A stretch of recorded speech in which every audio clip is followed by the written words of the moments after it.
Now, over the last few days, you will have been learning to notice where you're living from inwardly, and you will have started to see how your inner position is shaping what you're experiencing in everyday life, and how once you learn to shift that position, everything begins to change and rearrange, and everything starts to change how life is responding to you and for you. And today, we're going to look at when Neville turns to what follows after the assumption has been accepted. So, when it feels normal for us, when it feels as if that's how everything should just be. This is where he called this waiting period the bridge of incidents.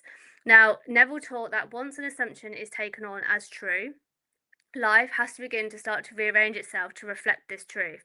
And this rearrangement, it does not always all happen at once.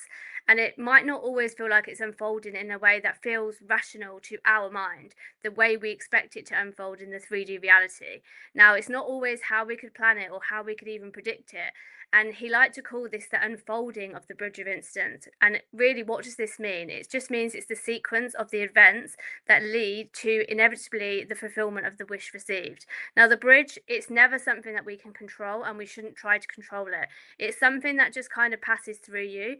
And Neville, he liked to summarize this like really simply. So, imagination is the cause.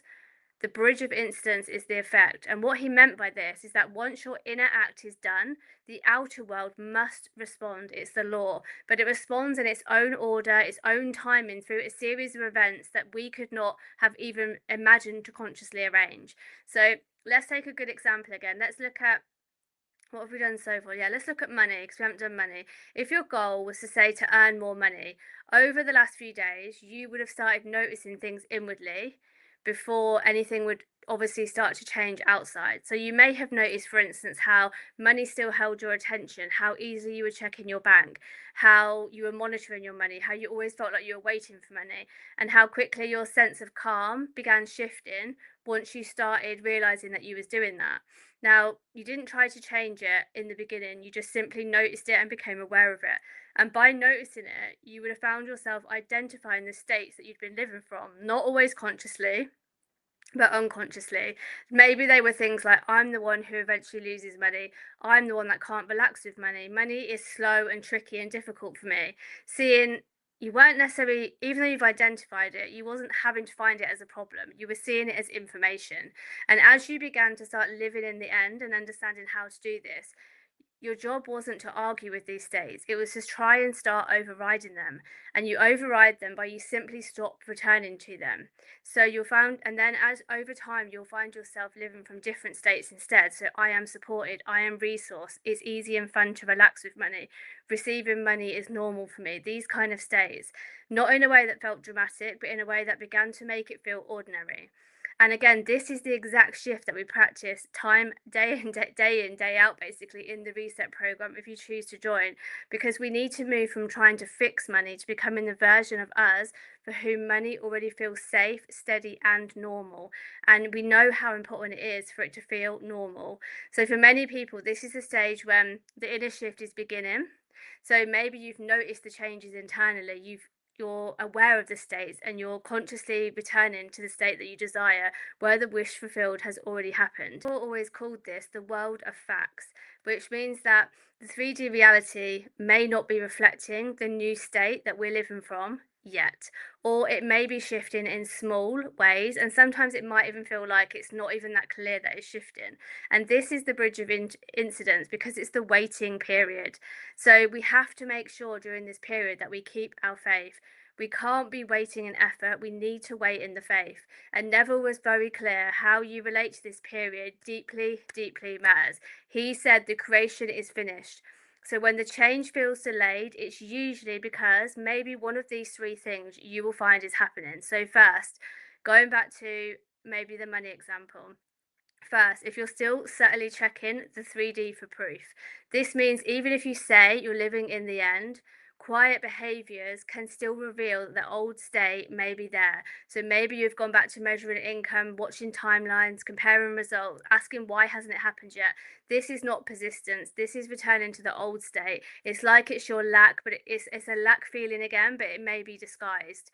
Second, money still may hold some kind of emotional meaning, not always consciously, but maybe emotionally. So money might still be tied to safety, survival, worth, receiving, or that the sense that things work out for others but not for you. So even while you're practicing the state, the identity may still quietly be linked to I'm the one who eventually loses, or I can't relax with money, money is fragile.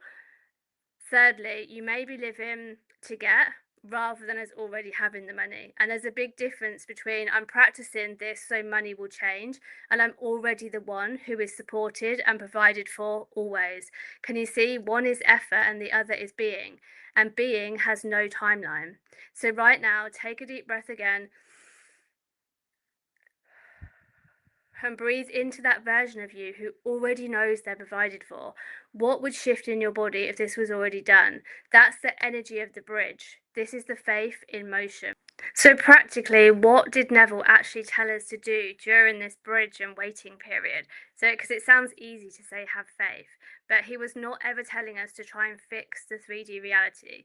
So, he didn't say to force any kind of beliefs or to try and disguise what might be wrong in the reality. He said we have to remain faithful to the state that we have assumed. And it might feel frustrating, but that is the work for us to do. And this practically, it means when you notice that you're checking or feeling like you're waiting, return back to the state where the wish is already fulfilled. If you notice any tension or any feelings coming up in your body or any reactions, return to the state that you desire. And when nothing seems to be happening, unfortunately, it's still return to the state.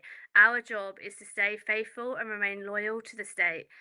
And you can do that again. Let's go through how to do it again. So you do it by your imagination, by resting in the feeling and in the position of already having it until it feels calm and familiar again. Take that breath, ground yourself, close your eyes, go back into your imagination. And each time you notice yourself reacting to any kind of appearances, return inwardly. That is what we call persistence. And we've talked about that during these videos. Faith in Neville's teachings is not about hoping, it's trusting the unseen order, because once the inner act is done, it is done. And inside the reset, this is where most people experience their biggest identity leaps, or what we call quantum shifts, because trusting the unseen sequence instead of chasing for visible proof, this is how your future self moves through life. Steady and certain, unbothered by the timing, unbothered by what's being shown as the circumstances in the 3D reality. And later, when you're looking back, you will see this kind of quiet stretch of time, the part like you felt like you were probably waiting. It was not really a delay. It was the bridge. It was the bridge. Neville never said the bridge would feel exciting. He said it would be faithful. So your only work here is to just try not to interfere. Remain loyal to the end that you have imagined and allow the bridge to complete itself. And this leads nicely onto our homework today.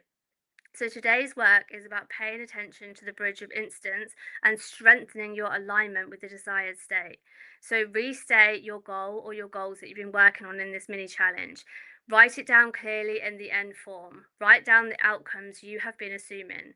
Now, not how, sorry, or when they happen, just the end. So just what you've been imagining and visualizing.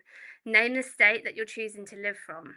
Even it helps to identify the old state that you've noticed that you slip back to, the weight in, the tension, the needing proof, and the new state that you're now choosing instead, supported, resourced, calm, at peace.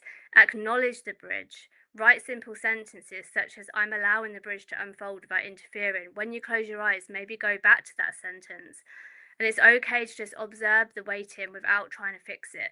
So throughout the day, notice if there's moments of check-in, impatience, looking for things in the 3D reality again for, what humans need as reassurance. Just do nothing except notice. This is just the bridge.